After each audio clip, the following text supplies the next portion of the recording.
Sir నిన్న 'Daaku Maharaj' success మీట్‌లో తమన్ మాట్లాడడం జరిగింది. ఈ స్పీచ్ సోషల్ మీడియాలో ఒక సెన్సేషన్ క్రియేట్ చేస్తుందని చెప్పాలి. అండ్ అలాగే దీనికి మెగాస్టార్ చిరంజీవి గారు కూడా ఎక్స్ వేదికగా ఒక ట్వీట్ చేయడం జరిగింది. అండ్ దానికి తమన్ కూడా ఒక రిప్లై ఇవ్వడం జరిగింది. అంటే ఏ సెన్స్‌లో వీళ్ళంతా ఈ డిస్కషన్ చేస్తున్నారు? అంటే ఇప్పుడు మనం ఇక్కడ మాట్లాడుకోవాల్సింది చిరంజీవి గారు ట్వీట్ చేసింది ఏం ట్వీట్ చేశారు, ఆ మాటల సారాంశం ఏంటి, ఇంకొకటి అసలు తమన్ ఏం మాట్లాడారు. ఫస్ట్ మనం చిరంజీవి గారు ఏం మాట్లాడారు ప్రేక్షకులకి అందించే ప్రయత్నం చేద్దాం. చిరంజీవి గారు మాట్లాడిన దాంట్లో ఒకటి తమన్ ఉద్దేశించి మాట్లాడారు ఆయన. తమన్, నువ్వు ఎప్పుడో సరదాగా ఉండే వ్యక్తివి, సరదాగా మాటలు మాత్రమే విన్నాము, నీ లోపల ఇంత బాధ ఉందని తెలియదు, నీ మాటలు నా హృదయాన్ని తాకాయి.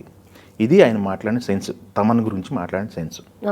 ఇంకొకటి సోషల్ మీడియా ఉద్దేశించి ఆయన మాట్లాడారు. సోషల్ మీడియాని యూజ్ చేసిన ప్రతి ఒక్కరిని గురించి ఆయన మాట్లాడారు. మాటలు ఫ్రీనే, బట్ మీరు మాట్లాడే మాట ఏదైనా, అది సామాజిక అంశమైనా, క్రికెట్ అయినా, పాలిటిక్స్ అయినా, ఏ మాటలు అయినా సరే ఎదుటి వాళ్ళని హర్ట్ చేస్తాయి, అదొకటి గుర్తుపెట్టుకోండి అనే సెన్స్లో చిరంజీవి గారి ట్వీట్ ఉంది. సో చిరంజీవి గారి మాటలు అయితే అది. బట్ తమన్ ఏం మాట్లాడారు, చిరంజీవి గారిని కదిలించేలాగా ఆయన మాట్లాడిన మాటలు ఏంటి అనేది మనం చూసుకున్నట్లయితే ఫస్ట్ మనం డిస్కస్ చేసుకునే ముందు ఒకసారి ఆ వీడియో చూద్దాం. ఈరోజు వరల్డ్ అంతా ఒక తెలుగు సినిమాని చాలా గర్వంగా చూస్తుంది. Telugu cinema is shining. ఏ తమిళ డైరెక్టర్కి వెళ్ళినా సార్ తెలుగులో ఒక సినిమా చేయాలి సార్, మంచి హీరో చెప్పండి అంటాడు. ఏ మలయాళం డైరెక్టర్కి వెళ్ళినా ఒక తెలుగులో ఒక సూపర్ ఎక్స్ట్రాడినరీ సబ్జెక్ట్, తెలుగులో ఒక సబ్జెక్ట్ చెప్పాలి. ఏ కన్నడ దగ్గరికి వెళ్ళినా ఒక తెలుగులో చెప్పాలంటున్నారు. హిందీ వాళ్ళ దగ్గరికి వెళ్ళి మన నేను బేబీ జాన్ చేసినప్పుడు కూడా తెలుగులో ఒక సూపర్ సబ్జెక్ట్ చేయాలి బ్రదర్ చెప్పండి అంటున్నారు. This is how Telugu cinema shining today. మనమే మన సినిమాని చంపేసుకుంటూ ఉంటే ఏంటి, ఏం బతుకుతున్నాం మనం, యాక్చువల్గా అర్థం కావట్లేదు. అంటే బాధగా ఉంది. ఒక ఓపెన్గా ఒక సక్సెస్ గురించి చెప్పుకోలేకపోతున్నాం. అది ఎంత దురదృష్టం అవుతుంది. అది ఎంత వర్స్ట్ థింగ్. మనం గర్వంగా మనం చెప్పుకోవాలి కదా, మన తెలుగు సినిమా అనేది చాలా గొప్పది, సినిమా అనేది చాలా గొప్పది కదా. ఇండివిజువల్గా మీరు కొట్టుకు చావండి, మేము దాని గురించి ఏమనట్లేదు, బట్ సినిమాని చంపేయకండి, అది కరెక్ట్ కాదు, అది చాలా రాంగ్. అది ఏ సినిమాకి జరగకూడదు. అది నేను ఐ ప్రే అది నేను వెళ్తాను, అది వాట్ ఎవర్ ఇట్ ఇస్. ఎందుకు ఇంత నెగటివిటీ? ఒక మనిషి బతకడం, కోవిడ్లో చచ్చాం కదా, అందరం చచ్చిపోయాం కదా, ఇండస్ట్రీ చచ్చిపోయింది, మళ్ళీ లేపి మళ్ళీ తీసుకొచ్చి పెద్ద డైరెక్టర్స్ మన సినిమాని మన తెలుగు సినిమాని ఎక్కడికో తీసుకెళ్తున్నారు వరల్డ్ వైడ్. ఈరోజు మాకు అక్కడ నుంచి అసలు whatever it is, Telugu cinema is flying high. Cinema బాగాలేకపోతే okay fine, we take it, we learn, నేర్చుకుంటాం. నెక్స్ట్ ఎలా బాగా చేయాలి, మ్యూజిక్ ఎలా డైరెక్షన్ చేయాలి నేర్చుకుంటాం. We are open to it. So ఇది ఏదో నేను చెప్తున్నాను కాదు, నేను చూసే ఈ నెగటివ్ ట్రోల్స్ చాలా సిక్కుగా ఉంది, భయంగా ఉంది, ఇరిటేషన్గా ఉంది, సిక్కుగా ఉంది. ఎక్కడ నా ప్రొడ్యూసర్స్ మాయం అయిపోతారో, కొత్త సినిమాలు వస్తాయో లేదో, డబ్బులు పెడతారేమో ఫ్యూచర్లో, బెంగ వచ్చేసింది. సో ఇలాంటివి నెగటివ్ ట్రెండ్స్ అందరూ ఆపేసి కొంచెం సినిమా పైన వాళ్ళ హీరోలు ఎంతో కష్టపడి అందరూ చెమట పెడుతున్నారు, అందరూ చెమట పట్టే ఆ సక్సెస్ వస్తుంది. అంత చాలా ఈజీ కాదు ఈ సక్సెస్ రావడం, అది ఎంత మనం నేర్చుకోవాలి. సో ఇంకా బాధ్యతగా మనం అందరం ఉండాల్సిన బాధ్యత మనకుంది. అది లోకం అంతా చూస్తోంది, ఏదో మనం కొట్టుకు చావడం కాదు, బట్ లోకం అంతా మన తెలుగు సినిమాని ఈరోజు చాలా గౌరవంగా చూస్తోంది. ఆ గౌరవాన్ని మనం ఎక్కడో ముందుకు తీసుకెళ్లాల్సిన బాధ్యత మన అందరికీ ఉంది, ఎవ్రీ హీరో ఫ్యాన్కి ఉంది. బట్ ఇప్పుడు మాటలు విన్నాం కదా, తమన్ మాట్లాడింది, ఆ తమన్ మాట్లాడిన మాటల అర్థం ఏంటి అనేది ఈ డిస్కషన్ ఇప్పుడు మొదలైంది కాదు. సోషల్ మీడియా వేదికగా, సోషల్ మీడియా అవేర్నెస్ వచ్చిన ప్రతి ఒక్కళ్ళు కూడా తమ అభిప్రాయాన్ని సోషల్ మీడియా వేదిక పోస్ట్ చేస్తున్న తరుణంలో ఇప్పుడు ఈ మధ్యకాలంలో బాగా ఎక్కువైంది ఏంటంటే, ఏ hero cinema, star hero cinema వస్తుందంటే నెక్స్ట్ ఆ స్టార్ హీరోకి ఉన్నటువంటి కాంపిటీటర్స్ ఎవరు, ఆ కాంపిటీటర్స్ యొక్క ఫ్యాన్స్, వాళ్ళు చేస్తున్న అరాచకం ఎక్కువైంది అనేది ఈ మాటల అర్థం.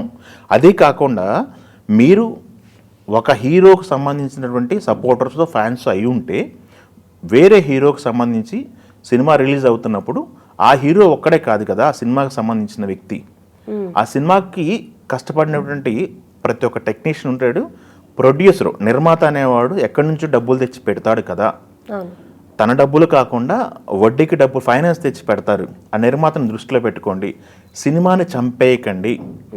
సినిమా అనేది మన తెలుగు సినిమా గ్లోబలైజ్ అయింది, తమిళకి వెళ్ళినా ఎక్కడికి వెళ్ళినా కానీ తెలుగులో ఒక సినిమా చేయాలని మేము అనుకుంటున్నాము, మంచి స్క్రిప్ట్ ఉంటే చెప్పండి అని చెప్పి తమన్ని సజెషన్ అడిగినట్టుగా తమను మాట్లాడటం జరిగింది. ఓకే. లేటెస్ట్గా గేమ్ చేంజర్ అలాంటి ట్రోల్స్ని ఎదుర్కొందని చెప్పేసి ఆయన మాట్లాడడం జరిగింది. గేమ్ చేంజర్కి ఆయన మ్యూజిక్ ఇచ్చారు.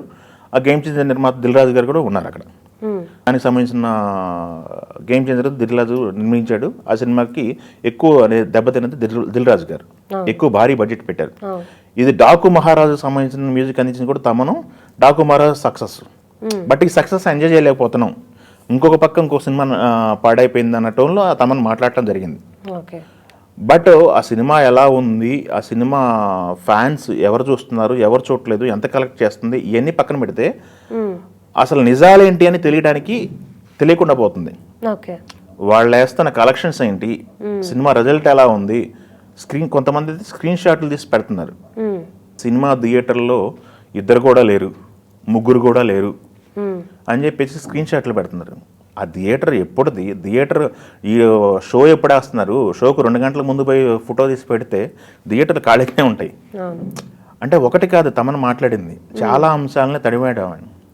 ఇవి ఎప్పుడు ట్రోల్స్ ఎక్కువైనాయి, సినిమాల పైన ట్రోల్స్ అనేవి ఎప్పుడు పడ్డవి, సినిమా ఇండస్ట్రీలోకి రాజకీయాలు చొరబడ్డ దగ్గర నుంచి కూడా ఈ ట్రోల్స్ ఎక్కువైనాయి. ఇంతకుముందు సినిమా ఇండస్ట్రీ వేరు, రాజకీయాలు వేరు ఉండేవి. రాజకీయంగా చాలామంది చాలా రకాల కొట్టుకుంటున్నారు. ఆ రాజకీయాలకు సంబంధించి కూడా ప్రొఫెషనల్గా లేకపోతే పాలసీ పరంగా కొట్టుకుంటే ఓకే, పర్సనల్ లైఫ్లోకి వెళ్ళి కొట్టుకుంటున్నారు, ఇదొక వాదన. ఇప్పుడు ఏమైంది, ఆ రాజకీయాలు సినిమాలు 2 కలిసిపోయినాయి. రాజకీయ సైద్ధాంతికంగా కొట్టుకునేది సపరేట్గా ఉంటుంది, సినిమాలు రిలీజ్లప్పుడు కొట్టుకునేది సపరేట్గా ఉంటుంది. ఇప్పుడు పవన్ కళ్యాణ్ గారి సినిమా రిలీజ్ అయిందంటే ఒక రకమైన దాడి ఉంటుంది. ఇప్పుడు మెగా ఫ్యామిలీ సినిమాలు రిలీజ్ అయితే అదొక రకమైన దాడి. మొన్న దేవరకు చూసాం, దేవరా సినిమా టైంలో కూడా చాలామంది చాలా రకాల ట్రోల్స్ చేసుకున్నారు. ఆ దేవరా సినిమా రిలీజ్ అయినప్పుడు ట్రోల్ చేస్తున్న సందర్భంలో కూడా యువతల నుంచి కౌంటర్లు వెళ్ళినాయి. ఏంటి, మీ సినిమాలు రిలీజ్ అయినప్పుడు మీరు మాట్లాడండి కదా, అప్పుడు మాకు టైం వస్తుంది కదా అని వీళ్ళు మాట్లాడారు. బట్ వీళ్ళు మెగా ఫ్యామిలీకి సంబంధించినటువంటి సినిమాలు రిలీజ్ అవుతున్నప్పుడు వీళ్ళు సినిమాని చంపేయకండి యువతల ఒక టోన్ వినపడుతుంది. బట్ ఆపోజిట్గా మెగా కాంపౌండ్లో మెగా ఫ్యాన్స్లో కూడా చీలికి వస్తుందని మళ్ళీ అదొక వాదన. ఎటు పోయి ఫ్యాన్ వార్ అనేది బాగా ఎక్కువైపోయింది. ఆ ఫ్యాన్ వార్ వల్ల ఆ సినిమా కోసం కష్టపడ్డ వాళ్ళు బాధపడుతున్నారు. ఆ సినిమా కోసం కష్టపడ్డ మ్యూజిక్ డైరెక్టర్ తమన్ ఇప్పుడు బయటపడ్డారు, ప్రొడ్యూసరు ఆయన ఎంత నష్టపడుతున్నాడు, ఆ సినిమాకి పనిచేసిన మిగతా టెక్నీషియన్స్, ఆ డైరెక్టర్స్ పరిస్థితి ఏంటి, కెమెరామెన్లు కావచ్చు, చాలామంది ఆర్టిస్టులు కావచ్చు. ఆర్టిస్టులు అంటే ఈ సినిమా కాకపోతే ఇంకో సినిమా వస్తుంది, లేకపోతే హీరో కంటే ఈ సినిమా కాకపోతే ఇంకో సినిమాకి వస్తుంది, ఆయన ఫామ్లోకి వస్తాడు. బట్ నిర్మాత ఒక సినిమా పోయిందంటే 10 సినిమాల నష్టం ఒక సినిమా మీద పడుతుంది. ఈ రకంగా ఆయన ఆవేదనను వెలిపుచ్చడం జరిగింది. దీనికి చిరంజీవి గారు ట్వీట్ చేయడం జరిగింది. ఓకే, నీవు బాధ నేను అర్థం చేసుకున్నాను అని చెప్పేసి ఆయన ఆశ్చర్యం వ్యక్తం చేయడం జరిగింది. ప్లస్ ఇంకొక తమను కూడా మళ్ళీ రీట్వీట్ చేయడం జరిగింది. ఇవన్నీ కూడా అందరూ అబ్జర్వ్ చేస్తున్నారు. బట్ మారాల్సింది, వాళ్ళు కోరుకుంటున్న మార్పు ఎక్కడ ఉంది, సోషల్ మీడియాలో రావాలని. ఇది జరిగే పనినా, జరుగుతుందా? సోషల్ మీడియాలో అకౌంట్ క్రియేట్ చేసుకుని ప్రతి ఒక్కళ్ళు వాళ్ళ అభిప్రాయం చెప్తున్నారు. అది మంచి అయినా చెడైనా. మంచి అయితే ఎంత త్వరగా వెళ్తుందో చెడు కూడా అంత త్వరగానే వెళ్తుంది. ఇప్పుడు సైమల్టేనియస్గా ఇంకొక సినిమాకి కొంతమంది ఇంకొక వాదన ఏం చేస్తున్నారు, సినిమాలో విషయం ఉంటే అది ప్లస్ అవుతుంది కదా, సోషల్ మీడియా అనేది బాగుందని చెప్తే మౌత్ దాకా సాయంత్రానికి స్ప్రెడ్ అవుతుంది. ఇప్పుడు మనం రీసెంట్గా ఒక ఉదాహరణ వాళ్ళు చెప్తున్నారు, సంక్రాంతికి వస్తున్న సినిమా వాళ్ళని సోషల్ మీడియా మోస్తుంది కదా, స్ప్రెడ్ అయిపోయింది కదా, సాయంత్రానికి స్ప్రెడ్ అయిపోయింది. ఫస్ట్ షో పడ్డ దగ్గర నుంచి 2వ రోజు 3వ రోజు నుంచి కలెక్షన్స్ వస్తున్నాయి కదా. ఇలాంటి వాదనలన్నీ కూడా డిస్కషన్ అవుతుంది. అది కూడా మళ్ళీ ఆ సోషల్ మీడియాలో డిస్కషన్. సో ఫ్యానిజం అనేది ఎక్కడి వరకు ఉంటుంది ఏంటి, లేకపోతే హీరోలు కూడా ఒకళ్ళ సినిమాలు ఒకళ్ళు కిల్ చేయొద్దని సినిమాలకు రిలీజ్ ముందు పాజిటివ్ ట్వీట్లు వేసుకోవటం మనం గతంలో చూసాము. ఒకే వేదిక పైన 2-3 స్టార్ హీరోలు నుంచొని ఆడియో ఫంక్షన్లో, ప్రీ రిలీజ్ ఈవెంట్లో, ఇప్పుడు ఎన్టీఆర్ ఉన్నాడు, ఎన్టీఆర్ మహేష్ బాబు సినిమా ఆడియో ఫంక్షన్కి వెళ్ళారు, అది ప్రీ రిలీజ్ ఫంక్షన్కి. భరత్ అనే నేను సంబంధించి ఒకటే వేదిక పైన 2 స్టార్ హీరోలు ఉన్నారు. ఒకళ్ళ సినిమా హిట్ కావాలని కోరుకున్నారు.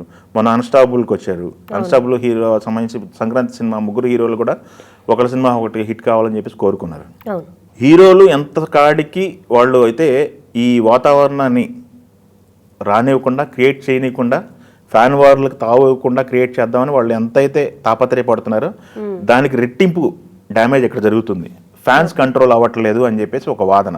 అదే కాకుండా ఇంకొక వాదన ఇప్పుడు మళ్ళీ నిన్న ఇప్పుడు నేను డిస్కస్ చేసుకున్నాను ఏమని, ఒక సినిమాను నాశనం చేయడానికి ఒక ఇద్దరు హీరోల ఫ్యాన్స్ ఈ పని కట్టుకున్నారని చెప్పేసి, లేకపోతే 2 కోట్లు ఖర్చు పెట్టారు 3 కోట్లు ఖర్చు పెట్టారని, సిటీ కేబుల్లో వేయించారని, లేకపోతే బస్సుల్లో థియేటర్లో పడాల్సిన సినిమా పైరసీ రిలీజ్ చేసి బస్సుల్లో ప్రింట్లు పంచారని చెప్పేసి ఇలాంటి రకరకాల వాదనలు వస్తున్నాయి.